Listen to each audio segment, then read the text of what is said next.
I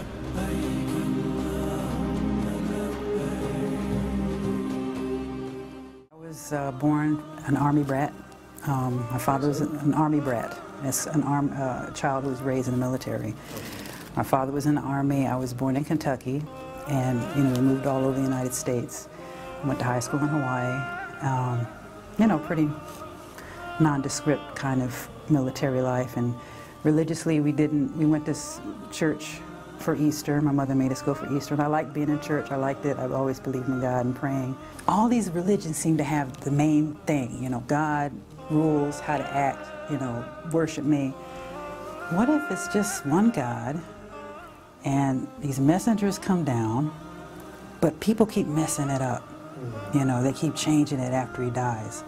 So when they told me Islam, that's basically what it said. One God, 124,000 prophets. The book gets changed, the message gets changed, it keeps coming down, down, down, and then here's the last one. So it was like, okay, this makes a whole lot of sense. So I just started paying attention and learning, and everything I heard was just clicking. I was raised Buddhist, but we weren't very orthodox Buddhists. We were just kind of the Buddhist that I was basically Buddhist, kind of Confucius Taoist. It's a lot of Chinese culture, but not a lot of the laws of Buddhism. That night where I found out that Buddha just hinted towards Islam, that's what kind of was mind-baffling. That's what kind of made me go, if I truly believe in Buddha and I truly say that I'm Buddhist, I should listen to his words and change, convert, become Islamic. And so I guess that was probably 3 or 4 months before I actually became Muslim. And then after that, I just waited for a Quran to come, and I became Muslim. I'm born and raised in Colorado Springs, Colorado. My family's been there a long time, like many generations. My family was sort of kind of Christian, like they believe in God, but they weren't really practicing. At first I was a little surprised by what was in the Quran, because it was so much that I already knew. And I expected something more different, because I didn't realize had no idea of the relationship between Islam and Christianity and Judaism and all that at that time.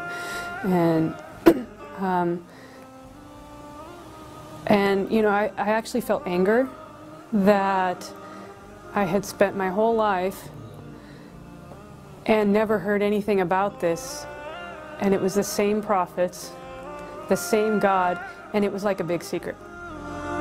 Well, I was born in a small island in the Caribbean called St. Vincent, and I grew up in Barbados, and then I came to the Bahamas the last 29 years. I was an Anglican. My family is Anglicans, but at the age of 11 I was always challenging about, how could God be three? When I first became Muslim, I became Muslim under the Sunni Mata. Okay. And that was like 33 years ago. And then I became Shia 28 years ago. I grew up in Schenectady, New York. It's just outside of Albany, the capital of the state. Classic Roman Catholic family. 2 brothers. My uncle is a Catholic priest. When I read the Quran for the first time, it was literally a revelation. It was very powerful. I couldn't put it down. I never read a book so fast. Of all the religious texts that I read, I never read a book that was written in the first person. It was not speaking about something. It was not historical. It was not a historical document in the classic sense.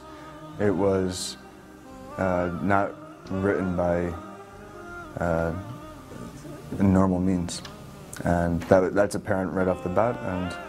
And when you have this book speaking directly to you, that's what it feels like. It's quite a different effect, and it's not like reading any other book. I've read enough to know that it's not It's not a book written by a human being. I've always been conscious of a creator, of something beyond our reality. June 9th, 2003, early in the morning, we got a call from the hospital telling us that my cousin passed away. And I'm like, what? How is that possible? It can't be possible because we just made plans. We had plans. And you know very much well what our plans were. It was a very heartbreaking time for me. It was definitely hard for me to deal with. And that made me even reflect on my own beliefs and my reason for existence. And this was sort of at the time I had wiped myself clean of the idea that Jesus is the Son of God. So I went to go get a book called Teach Yourself, which is a series, Teach Yourself, Hindi, Urdu, whatever it may be. And this was Teach Yourself Islam.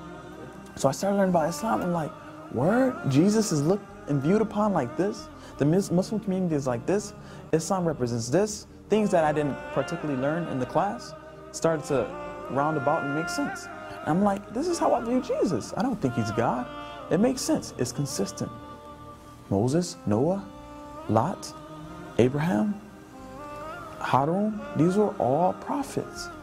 Allah has taken me by the hand and just guided me from path to path and showed me the truth.